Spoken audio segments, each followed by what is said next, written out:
Voilà, bah du coup, bah, on est là pour montrer les bases. En fait, il en existe un bon paquet, mais c'est souvent pour le concept de base, à quoi ça peut bien servir.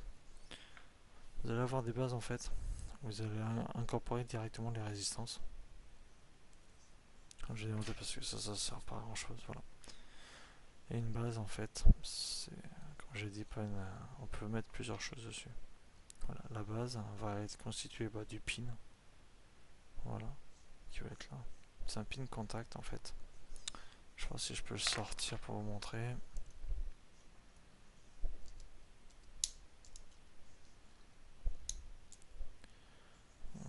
C'est un tout petit pin qui va faire contact directement à l'intérieur pour pouvoir justement faire permettre à faire le fire.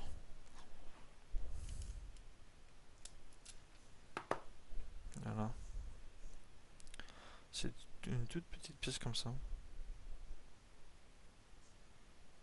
qui va être soit en argent, soit en laiton, soit en flash et or. Et en fait, ils l'ont tous, mais de différentes façons. Voilà, ça, c'est aussi un pin qui va faire contact dessus.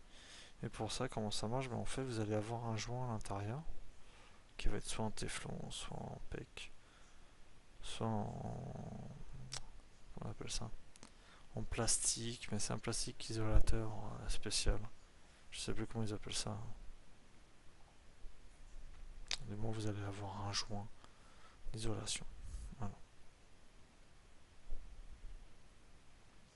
Et ça, en fait, ce pin-là va rentrer en contact avec le pin de la résistance.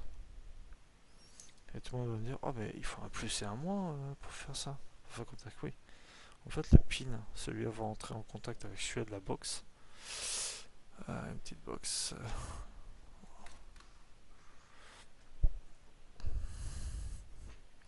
Va rentrer en contact avec le pin central de la box. Et le filetage va rentrer avec le négatif de la box. Ou le positif. Ça dépendra de comment ils l'ont réglé. De comment ils l'ont installé. On peut alimenter des deux côtés de toute manière. Alors, que ce soit le moins ou le plus, on pourra alimenter les deux côtés. Voilà. Et après, ils vont en exister. Là, on a vu pour une résistance dite HT classique. Même si on peut les refaire aussi. Ouais, je vais vous montrer d'autres bases. Les autres bases, c'est ceux-là. En fait, les plus connues, c'est celle-ci, c'est Subtank Mini. J'en ai plein. Le Subtank Mini a été un matériel pour moi qui était vraiment super sympa. Parce que je voulais que ma mère commence avec, mais bon, il n'existe pratiquement plus et c'est très dur à avoir maintenant. Le truc qui est bien, c'est que vous pouvez avoir toutes les vapes. Ce qui a toujours été super avec le Subtank Mini, c'est que si vous l'achetez neuf et non clone, par contre, c'est l'un des seuls clones que je conseille pas. Il faut vraiment l'acheter neuf. Pour savoir si c'est un neuf, vous allez avoir à l'intérieur des lettres. Je sais pas si on va l'avoir. Voilà. Si vous voyez le A à l'intérieur, c'est que c'est un original. Le A, B, C, D, E, en fait, ils l'ont tous. En fait, une base comme ça.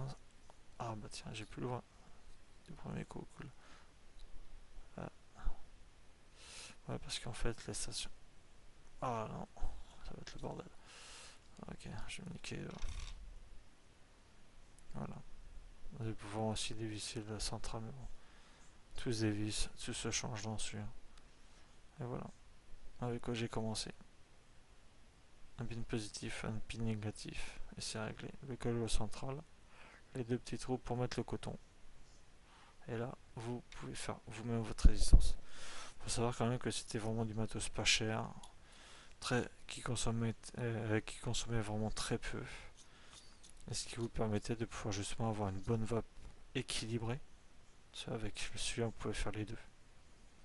La vape aérienne et la vape serrée. Et avec une consommation de liquide, mais vraiment moindre. Après, ils ont fait plusieurs autres systèmes. Ça, c'est un autre Conger, mais que j'ai trouvé. Par contre, c'est une station vraiment plus simple et mieux à faire avec beaucoup plus de place quand même. Voilà. C'est vraiment que mon école, hein, je préfère vous lire. avec les trucs qui étaient juste là. Pour placer le coton, ça devait être galère, mais je pense que ça se place comme un drip type en fait. Vous n'êtes pas obligé de le mettre à l'intérieur. Sur en surface, le liquide va monter, va toucher le coton et va absorber. C'est plutôt vraiment sympa, mais je pense que les filetages sont peut-être les mêmes. Ah non, ah bah si. Les filetages sont les mêmes, par contre, je pense que la queue, vous allez mettre au-dessus, elle va largement dépasser, voilà, c'est clair. C'est vraiment littéralement pas fait pour ça. Ça a de la gueule, hein. Ça a de la gueule. Mais je pense pas que vous allez pouvoir mettre la cloche qui va aller dessus. Il est quand même littéralement plus haut que celle d'origine. Ouais, quoique. Ah si, quand même. Il y a 3 ou 4 mm de chaque côté. Voilà, ça veut dire qu'en fait, ça c'est des stations RBA. C'est des bases RBA aussi, appelées bases RBA. Ça, c'est des bases toutes simples, qui est composée d'un airflow et d'un joint d'étanchéité. Et on va mettre le verre par-dessus le Pyrex. Et ça, c'est des bases RBA. Parce qu'en fait, on dit de ce matériel-là que c'est des reconstructibles. Parce que vous pouvez faire vous-même vos résistances. Ce qui est le plus rentable, en fin de compte. Et pareil, hein, il y a plusieurs couleurs, plusieurs formes, plusieurs têtes différentes. Là, j'ai pris celle que j'avais en stock, on va dire. Et le dernier. Putain, je suis un vrai aveugle, c'est un truc de ouf. Et c'est là, en fait, c'est assez particulier parce que c'est le quad flex. Le quad flex, en fait, je l'ai adoré. Pourquoi? Parce que vous pouvez faire un dripper, un skunker, un atomiseur et un RDTA. Pour à peu près, je crois que c'était 30 balles. 20 ou 30 balles. 4 en 1 pour 30 balles, c'est pas mal. À part qu'il y a un petit souci, c'est qu'en fait, le joint, c'est du téflon. Et si vous dépassez les 11 ampères, vous passez à 12 ampères trop longtemps, vous le cramez, vous le fondez. Et ça, même le constructeur, je suis allé le voir, rien à carrer. Mais c'est chez Aspire. C'est-à-dire que si vous avez des promos, prenez-en. Mais si vous trouvez des Chinois, on va dire à 10-15 balles l'unité, prenez-en plusieurs. Rien que pour le joint, quoi.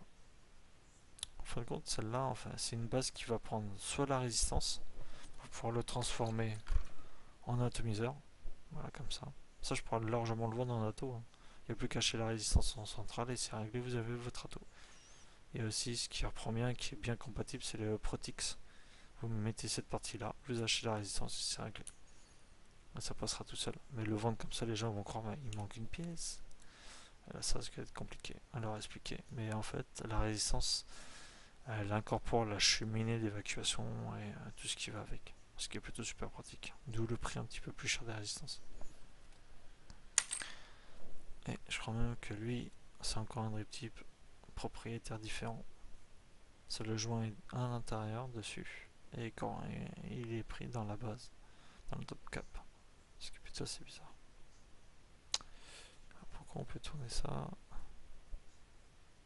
L'airflow est en haut.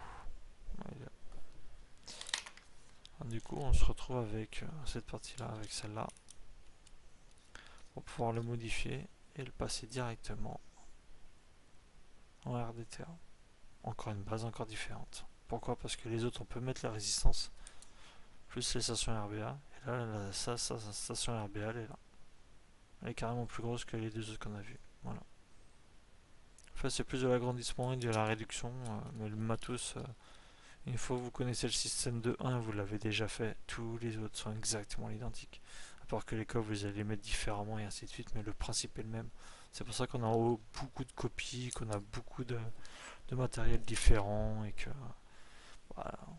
Moi, pour ma part, je trouve qu'ils se ressemblent tous et dès que vous en avez compris un, c'est comme les militaires qui remontent les armes, hein. Une fois qu'ils ont compris le concept, elles sont toutes pareilles à part que l'échelle n'est pas la même. Ah, voilà, je vais vous souhaiter une bonne journée à vous et vous en savez plus aujourd'hui. Ciao.